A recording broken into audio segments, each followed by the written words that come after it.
على ربى الأنس شيدنا مدارسنا بالآي نروي فؤادا كان عطشانا أهلا وحبا وتشريفا بمقدمكم بمدرسات هند أضحى السعد ألوانا. على ربى الأنس شيدنا مدارسنا بالآي. السلام علیکم ورحمت الله وبرکاتو. درنو هیوادوالو، دا په کندهار ښار شپږمه ناحیه محلي نجات کې د شیرین جان پیر زیارت ته څیرمه مقدس کارته ده.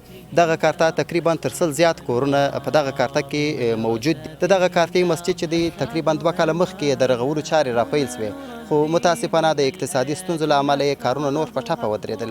دا چې د دې سیمې خلک لمنځونه چیرې کوي، درنو لیدونکو تاسې وینئ چې موږ کله لمونځ کوو په دغه میداني کې، موږ دلته په دوبي کې هم په دغه ځای باندې ولاړ یو لمونځونه کوو، او په ژمي کې په بارانونو او په یخ کې هم دغه خلک دلته ولاړ لمونځونه کوي. کوچنیان سپین ږیري لکه تاسو چې وینئ په دغه ځای کې په دوبي کې د لمر ګرمي سوځي، د لمر وړانګې سوځي، او په ژمي کې یخونه وي. کله چې بارانونه وي بیا تاسو خپله فکر وکړئ چې دا خلک به لمونځونه چیرې وکړي.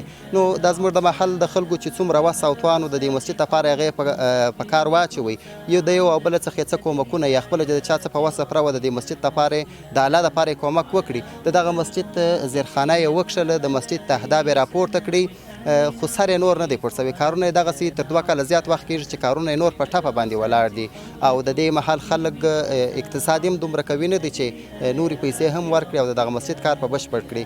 نو دا چې د دې مسجد کارونه څومره پاته دي، څومره پیسو ته ضرورت لري، محترم حاجي پیر اغا صاحب چې دی دا زموږ د محل مشر دی، د دغه مسجد کارونه هم ده را شروع کړي دي.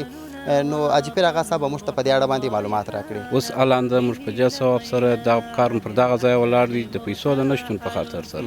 زموږ ضرورت سیخ ته دی، سیمنټ ته دی، جغلو ته دی، دا خالي د چت لپاره، او نور خو دروازو ارسه ته ضرورت شته. هر مسلمان چې کوي چې پر هر شي ته وس کار کوي، کې سیخ ته، سیمنټ ته، خښتو ته، هر څونه چې وس کار کوي چې زموږ سره یې وکړي، الله دې خیر ورته وکړي. څومره پیسو ته اوس ضرورت شته چې صرف دغه سر یې پټ سي، د لمره څخه د خلک خوندي سي او د بارانه څخه خوندي سي؟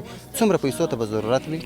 تقریبا 7,000 تر 8,000 ډالرو پورې ضرورت ورته شته. پر دغه ځای چې دا موږ ولاړ یو، په دوبي هم پر دغه ځای ولاړ یو، په ژمي هم دا یخ ته پر دغه ځای باندې ولاړ یو. درنو هیوادوالو، که غواړئ چې د الله د رضا دپاره د الله په کور کې پیسې مصرف کړي، د دغه ځای ادرس موږ ښایسته ښیو، زموږ سره رابطه وکړئ. دغه مسجد ته به موږ راولو.